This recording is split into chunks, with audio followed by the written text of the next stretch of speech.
चलिए स्टूडेंट्स, हम लोग क्वेश्चन नंबर 3 को सॉल्व करते हैं। देखिए क्वेश्चन नंबर 3 क्या कह रहा है। क्वेश्चन नंबर 3 कह रहा है कि सिद्ध कीजिए कि निम्नलिखित संख्याएं अपरिमेय संख्या है। हमें दिखाना है कि ये जो संख्या है कैसी है, अपरिमेय संख्याएं। इसका सेकंड पार्ट क्या है, इसमें सेकंड है हमारे पास 7√5 और नेक्स्ट हमारे पास क्या है, नेक्स्ट हमारे पास है 6 + √2। हमें दिखाना है कि ये जो संख्याएं हैं कैसी हैं, अपरिमेय हैं। तो चलिए हम लोग इनको सॉल्व करते हैं।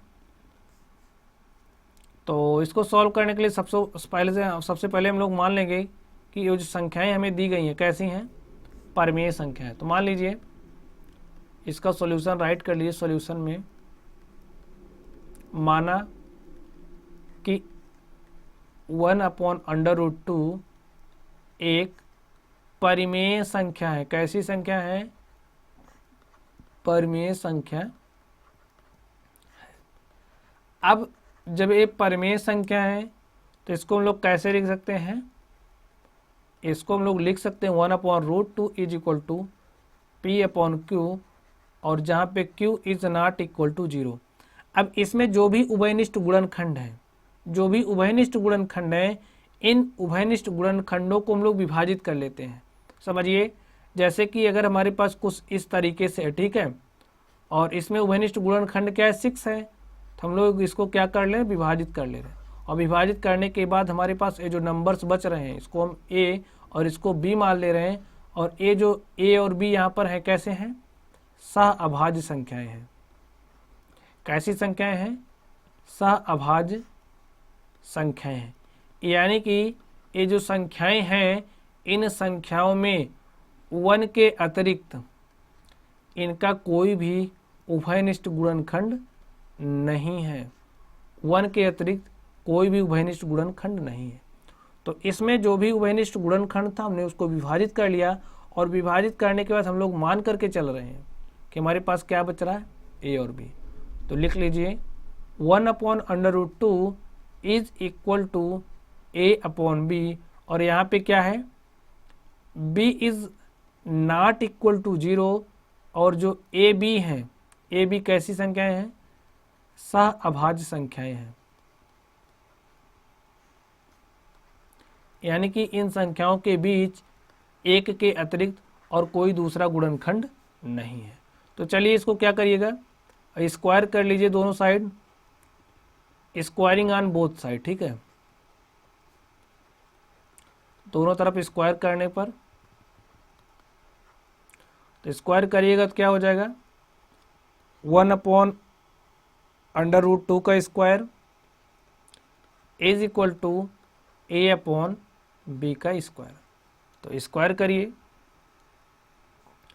क्या हो जाएगा, अंडर, जैसे अगर आपके पास कुछ इस तरीके से लिखा हुआ है और आप इसका स्क्वायर करते तो हमारे पास 2 आता है, ठीक है।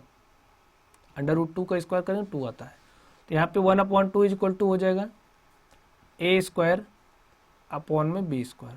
तो यहाँ से क्या हो जाएगा, B² = अब ये 2 उधर जाएगा, क्या हो जाएगा 2A²। तो यहाँ से निकाल लीजिए,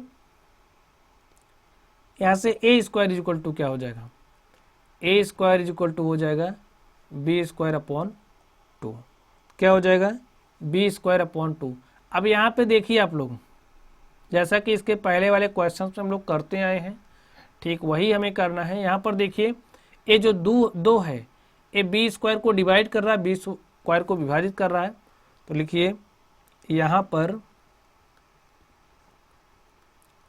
ये जो 2 है, B² को विभाजित कर रहा है, विभाजित करता है,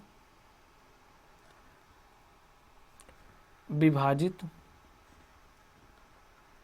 करता है। अब जब 2 B² को विभाजित कर रहा है तो 2 क्या करेगा, 2 B को भी विभाजित करेगा।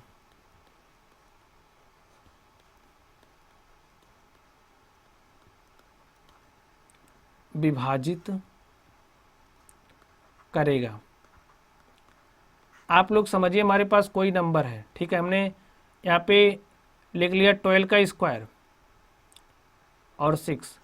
अब ये जो 6 है, अगर ये 6 12 स्क्वायर को डिवाइड कर रहा होगा तो ये 6 12 को भी डिवाइड करेगा। इसको चेक करिए, देखिए हमने 12 का स्क्वायर किया तो 144 हो गया, और 144 को 6 से डिवाइड करिए तो क्या हो जाएगा, 6 दूनी 12, 2 14 और 6 चौक 24। देखिए हमने 6 से इसको डिवाइड किया, इसके स्क्वायर को तो डिवाइड हो जा रहा है, यानी कि ये जो 12 का स्क्वायर है 6 से विभाजित हो जा रहा है। अब इसके अकॉर्डिंग क्या हो जाएगा, ये जो 6 है 12 को भी विभाजित करेगा। तो देख लीजिए क्या 6 12 को विभाजित करता है, हाँ, तो सेम यही बात यहाँ पर होगी, ठीक है। तो इसलिए जो 2 है वो b को भी विभाजित करता है। यहाँ से एक बात और समझ लीजिए, अब जैसे हमने 6 से इस 12 को काटा तो क्या हुआ, 6 दूनी 12, यहाँ पे हमारे पास क्या आया, कुछ बच रहा, 2 आ रहा है इसका कोफिशिएंट, यानी कि यहाँ पे 2 आ रहा है। तो यहाँ पे क्या हो जाएगा, हम लोग मानेंगे b इज इक्वल टू क्या हो जाएगा हमारे पास 2c, b is equal to हम लोग मान लेंगे 2c, ठीक है, माना b is equal to 2c। अब ये जो 2c है यहाँ पे रख दीजिए b का वैल्यू, इसको मान लीजिए इक्वेशन नंबर 1,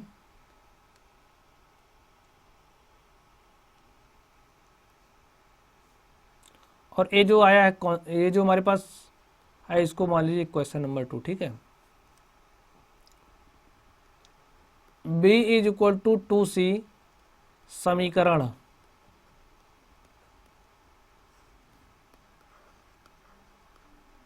एक में रखने पर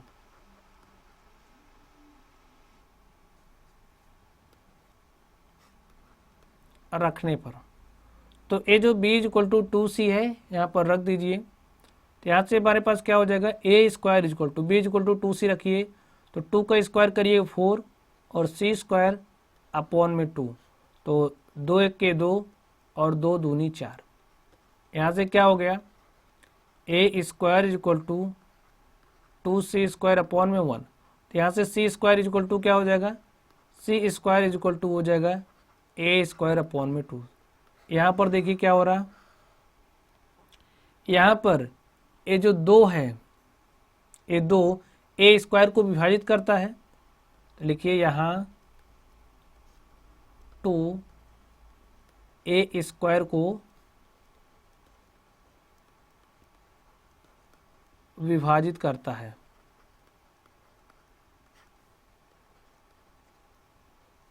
इसलिए ये जो 2 है a को भी विभाजित करेगा। अभी कैसे विभाजित करता हमने यहाँ पे देखा, इसलिए ये जो 2 है 2 a को भी विभाजित करेगा।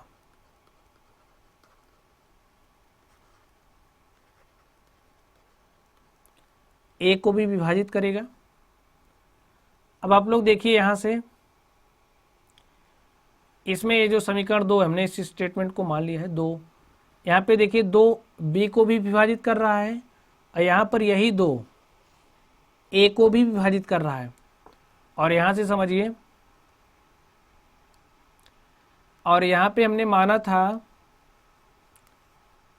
ये जो a और b है, देखिए यहाँ से ये जो a और b है सह अभाज्य संख्याएं हैं, यानी कि इनका जो गुणनखंड होगा सिर्फ व सिर्फ 1 होगा, और 1 के अतिरिक्त इनका कोई कॉमन यानी कि कॉमन मल्टीपल नहीं होगा। लेकिन हमें 2 मिल रहा है, 1 के अतिरिक्त हमें इनका जो उभयनिष्ठ गुणनखंड है, उभयनिष्ठ गुणनखंड के रूप में 2 भी मिल रहा है। तो इससे हम लोग क्या निष्कर्ष निकालेंगे,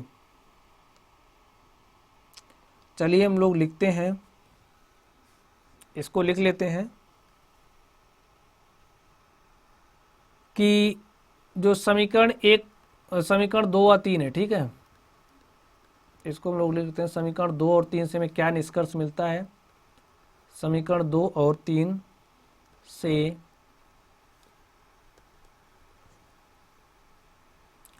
से हम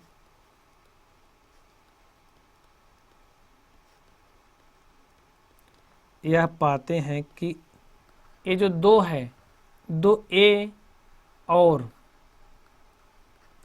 b दोनों को विभाजित करता है।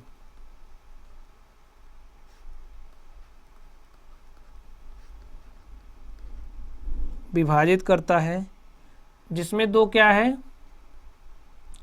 दो एक उभयनिष्ठ है, जिसमें दो एक उभयनिष्ठ है। इससे हमारा जो तथ्य था, हमने माना था ना कि ए और बी का एक के अतिरिक्त कोई दूसरा उभयनिष्ठ गुणनखंड नहीं है, लेकिन हमें एक दूसरा भी उभयनिष्ठ गुणनखंड मिल जा रहा है। तो इससे हमें क्या मिल रहा है, हमें एक विरोधाभास प्राप्त होता है। लिख लीजिए, इस तथ्य से हमें विरोधाभास प्राप्त होता है। विरोधाभास प्राप्त होता है कि ए तथा बी में, यानी कि जो हमारा नंबर्स था ए तथा बी में, एक के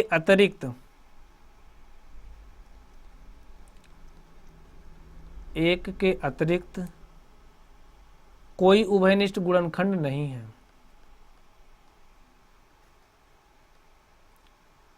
कोई उभयनिष्ठ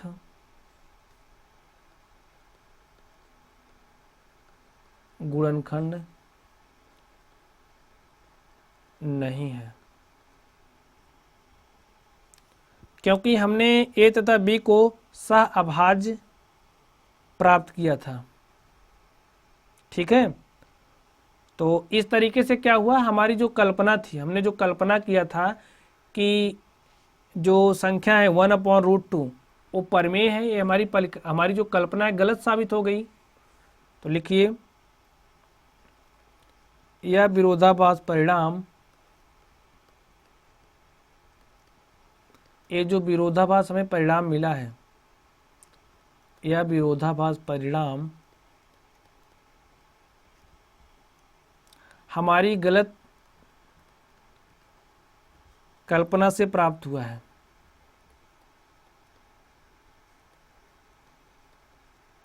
हमारी गलत कल्पना से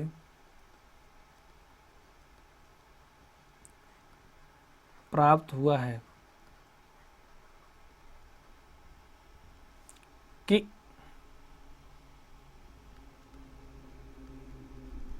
हमारी गलत कल्पना से प्राप्त हुआ है कि जो 1/√2 है एक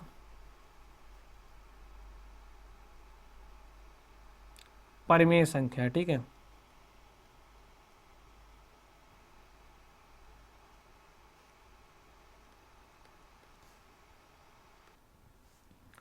लिख लीजिए, अतः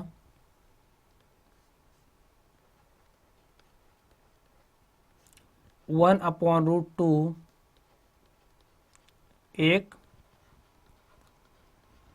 अपरिमेय संख्या है। तो इस तरीके से हमने फर्स्ट पार्ट को सॉल्व किया कि ये जो 1/√2 है, ये जो 1/√2 है क्या है, एक अपरिमेय संख्या है। इसको हमने प्रूव किया। चलिए अब हम लोग नेक्स्ट देखते हैं।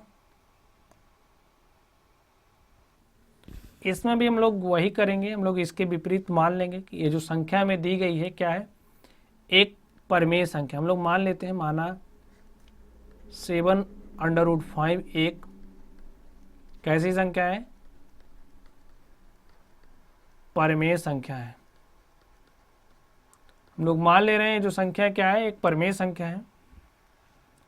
आप लोगों के दिमाग में एक क्वेश्चन आ रहा है कि हम लोग ऐसा क्यों मान रहे हैं कि ये जो संख्या में दी गई है ये परिमेय संख्या। तो आप लोग समझिए जैसे कि ये कोई व्यक्ति है और ये व्यक्ति क्या है, ये व्यक्ति एक चोर है।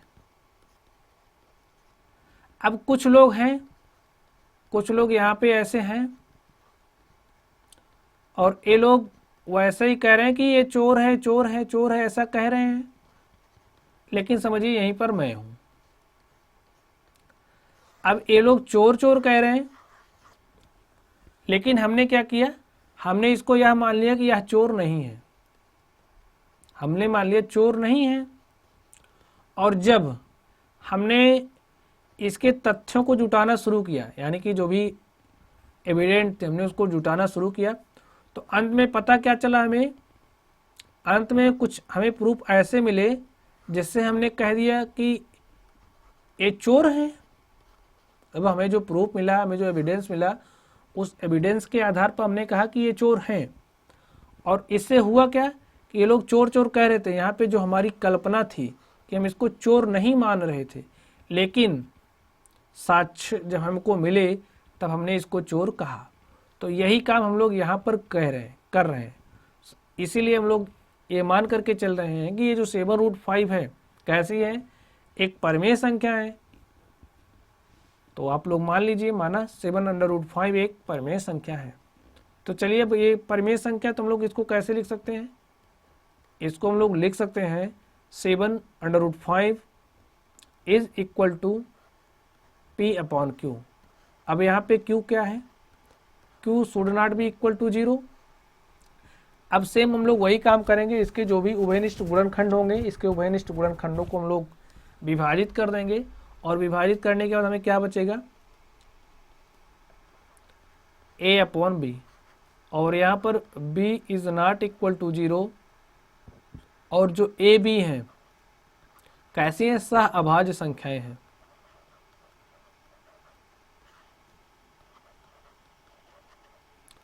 सह अभाज्य संख्या है।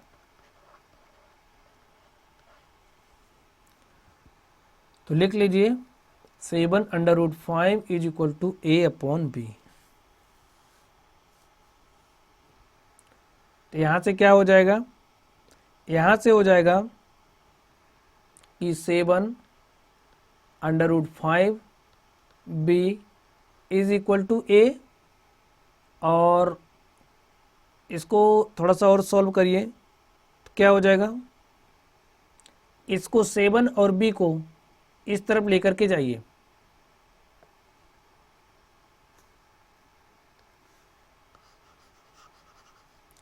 देखिए इसको आप लोग कैसे लिख सकते हैं, यहाँ पे है A/B, और ये जो 7 है क्या है, एक पूर्णांक है, तो इसको इधर लेकर के चले आइए। क्या हो जाएगा, √5 इज इक्वल टू A/B, यहाँ पे 7 हो जाएगा। अब इसमें है क्या, देखिए A और B जो है क्या है, एक पूर्णांक है, और यहाँ पे जो 7 है, 7 भी एक पूर्णांक है। इसको लिख लीजिए A, B तथा 7 एक क्या है, एक पूर्णांक है, इसलिए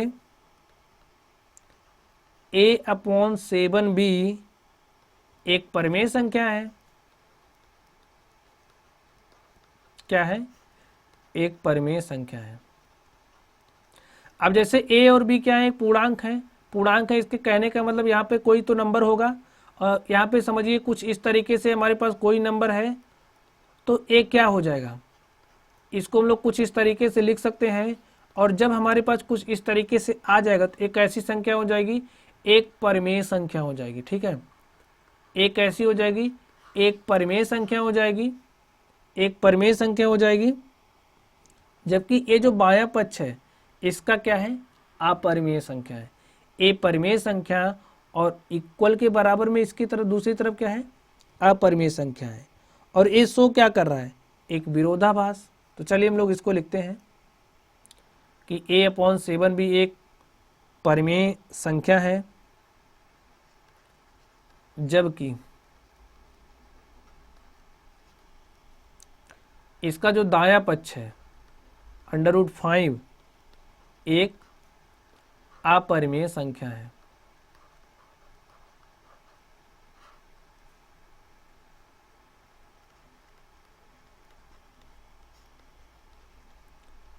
इससे एक विरोधाभासी परिणाम प्राप्त होता है।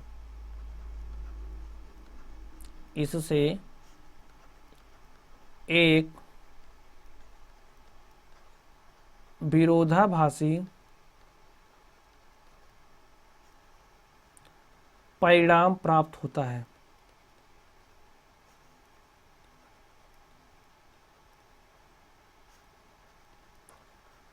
होता है। कि ये जो √5 है एक परिमेय संख्या है। कैसी है? एक परिमेय संख्या है।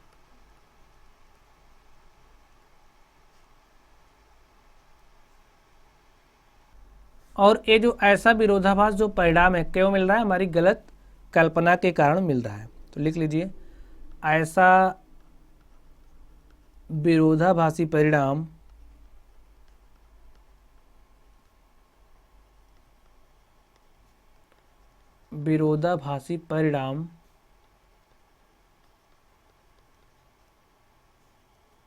हमारी गलत कल्पना से प्राप्त हुआ है।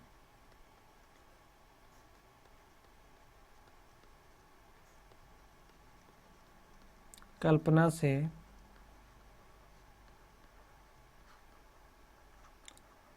प्राप्त हुआ है कि ये जो 7√5 है एक परिमेय संख्या है। ऐसा में क्या क्यों मिला है? हमारी जो गलत कल्पना थी, इस गलत कल्पना के कारण हमें मिला कि ये जो 7√5 है एक परिमेय संख्या है।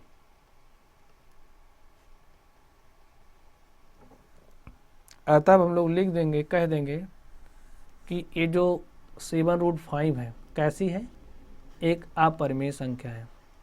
अतः 7√5 एक अपरिमेय संख्या है।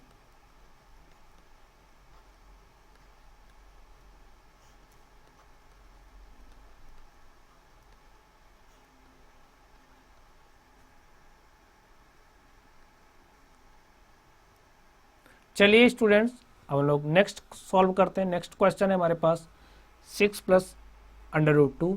हमें इसको सॉल्व करना है और दिखाना है कि ये जो संख्या है कैसी है? अपरिमेय है। तो चलिए हम लोग इसको भी वैसे ही सॉल्व करेंगे जैसा कि अब तक हमने सॉल्व किया। तो इसको भी मान लीजिए, माना 6 + √2 एक क्या है? परिमेय संख्या है। एक परिमेय संख्या है। तो जब परिमेय संख्या है तो इसको हम लोग कैसे लिख सकते हैं? P/Q के रूप में लिख सकते हैं। और जहाँ पे क्या होना चाहिए? Q should not be equal to 0। और हम लोग इसके जो भी उभयनिष्ठ गुणनखंड है, इसके उभयनिष्ठ गुणनखंडों को हम लोग विभाजित कर देंगे। और विभाजित करने के हमारे पास क्या बचेगा? जो भी बचेगा उसको हम लोग A और B मान लेंगे। और इसको हम लोग कुछ इस तरीके से राइट करते हैं। ठीक है, 6 + √2 इज इक्वल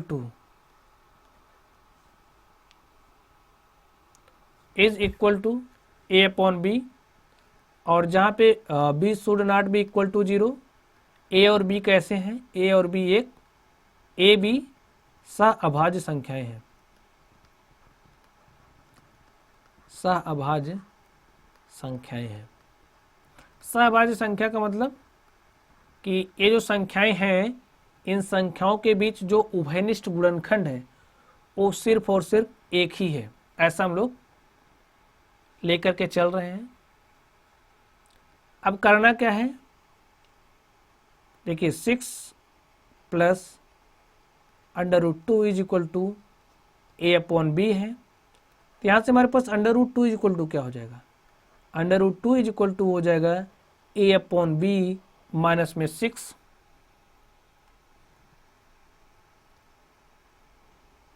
फिर √2 इज इक्वल टू हो जाएगा, देखिए हर बराबर करके इसको सिंप्लीफाई कर लीजिए।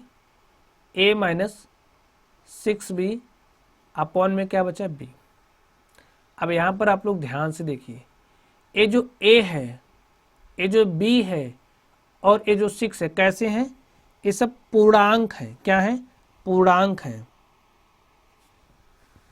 तो लिखिए A बी तथा 6 क्या है, पूर्णांक है।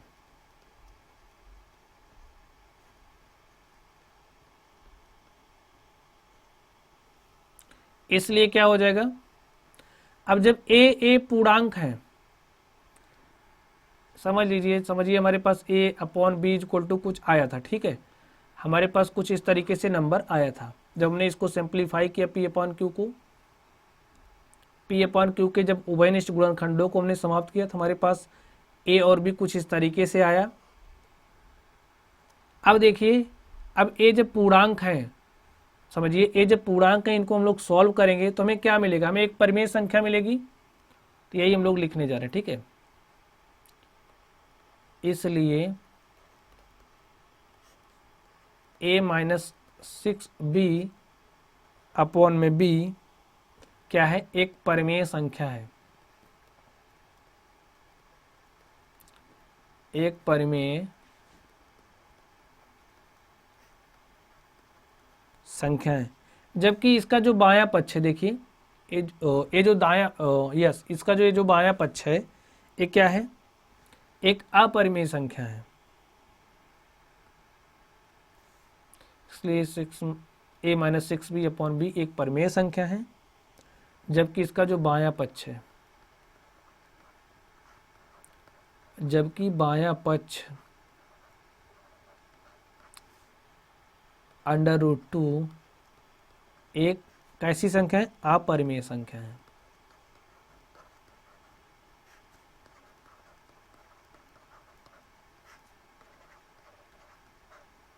अपरिमेय संख्या है। अभी आप लोगों के दिमाग में यहाँ पे एक बात आप लोग और समझ लीजिए, आप लोगों के दिमाग में यह प्रश्न आ रहा होगा कि ये जो √2 है, इसको भी तो हम लोग कुछ इस तरीके से राइट कर सकते हैं, इसको भी हम लोग कुछ जैसे अगर चाहें तो AP हो गया, AQ हो गया। आप लोगों के दिमाग में यह प्रश्न आ रहा होगा कि इसको भी हम लोग P अपॉन Q के रूप में लिख सकते हैं, ऐसा डाउट आप लोगों के मन में आ रहा होगा। फिर भी ये परिमेय संख्या क्यों हो जा रही है ना, तो आप लोग इसको समझिए। देखिए, जो √2 होता है, जब हम लोग √2 की वैल्यू निकालते हैं तो इसकी वैल्यू हमारे पास कुछ इस तरीके से आती है, 1.414 समथिंग कुछ इस तरीके से आती है। तो जब हमारे पास संख्या इस तरीके से आती है तो इसमें भी कुछ कंडीशंस होते हैं, ठीक है, और इसको हम लोग P अपॉन Q के रूप में नहीं लिख सकते। अगर आप लोगों के दिमाग में कुछ इस तरीके से डाउट्स आ रहे हों और आप लोग ये जो परिमेय संख्या है, परिमेय संख्या और अपरिमेय संख्या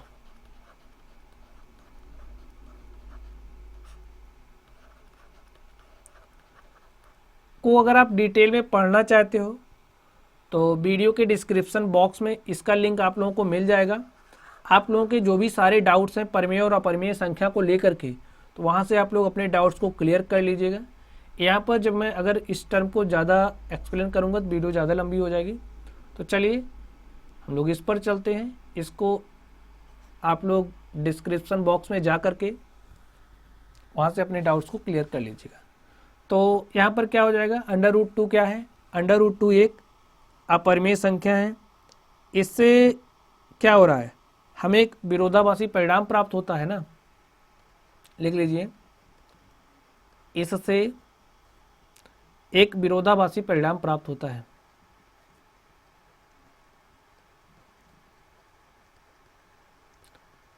इससे एक विरोधाभासी परिणाम प्राप्त होता है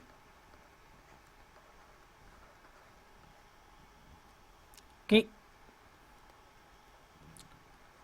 √2 एक क्या है, परिमेय संख्या है।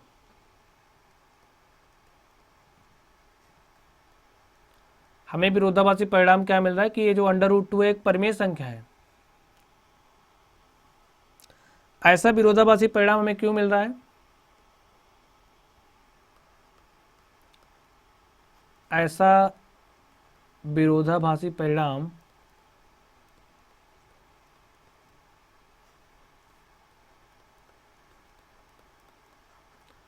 हमारी गलत कल्पना के कारण प्राप्त हुआ है।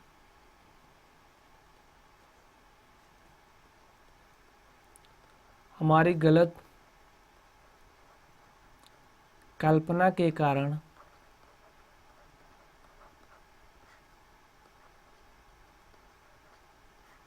प्राप्त हुआ है।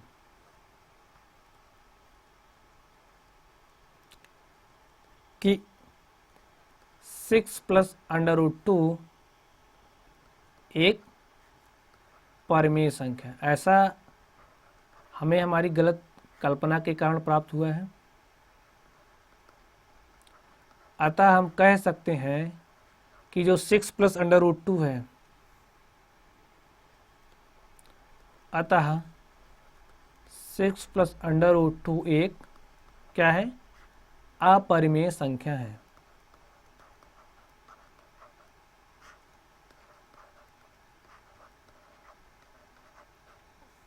तो स्टूडेंट्स, इस तरीके से हमने क्वेश्चन नंबर 3 के थर्ड पार्ट यानी कि 6 प्लस अंडर रूट 2 को शो किया, क्या है, सिद्ध किया कि अपरिमेय संख्या है।